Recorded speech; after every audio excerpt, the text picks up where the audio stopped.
Tibidabo is a hill overlooking Barcelona, Spain, and perched on top is the Tibidabo Amusement Park, with some of the best views from an amusement park in the world and some very old, unique rides that are over 100 years old, like this large arm that you stand on, which is said to have certain healing powers at the top. And the Avio, the icon of the park, which has flown the distance equivalent to 20 times around the world since its debut. Because of the steep terrain of the area, the park is built vertically on 5 different levels, and there's a lot jam-packed into a small area with many things to see and do at the park, rides, a museum, coasters, and a lot of classic attractions. Opening in 1899, the theme park is one of the oldest operating in the world. Sacred Heart is the Roman Catholic Church at the highest point on the mountain, taking over 60 years to build.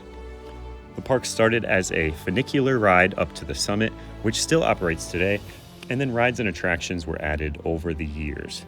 On the top level of the park, level 6, you'll be treated to 360-degree views and some of those classic rides and attractions. The ones that I'll mention in this video are all worth a visit for the history or the thrill that come with them. The large Ferris wheel-like structure, while a slow-moving ride, is actually quite the thrill because it's pretty unsettling, this unsteady metal crate that you stand in. There's only room for a few people, and it was in the past that children who suffered from whooping cough were said to be cured if they stayed atop the ride for a short amount of time. Another classic attraction is the Avio up here.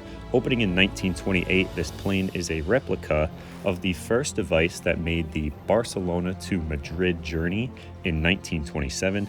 It's powered by its propeller, which is pretty unique, and it makes for a very noisy ride, definitely one that can be heard from all over the park. Many big names have ridden this attraction, including Walt Disney.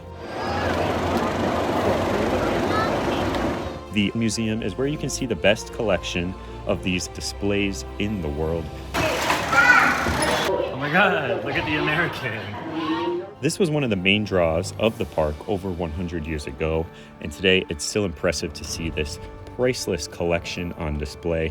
This is actually a collection that Walt Disney himself was denied from purchasing. It's been said that he wrote a blank check and then it was denied. The aerial railway is the first major ride of the amusement park. It's a dark ride / suspended monorail style attraction. It was revamped in 2016 to incorporate some holograms, LEDs, and projections.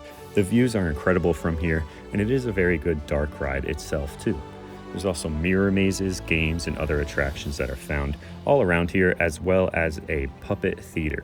Level 4 includes the bumper cars, as well as the haunted house, Hotel Kruger. This really is one of the best haunted houses that I've personally experienced. The acting and the way that the group is brought around this haunted house is really original and exciting. Really don't miss this attraction and know that it carries a very long wait throughout the day.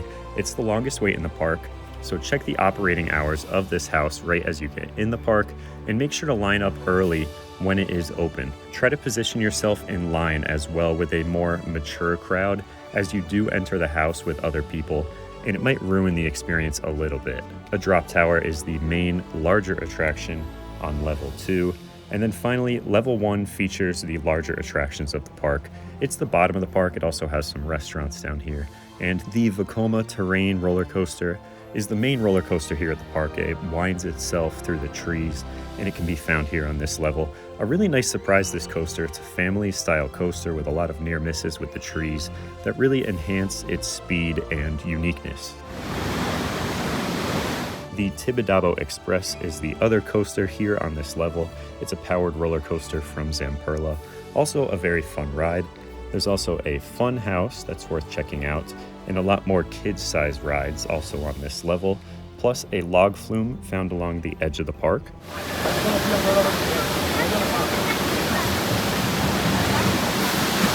And that's about it for all of the attractions at this extremely historical park. It's really a great stop in Barcelona for both families and travelers alike. This is a special park and one that you should definitely check out.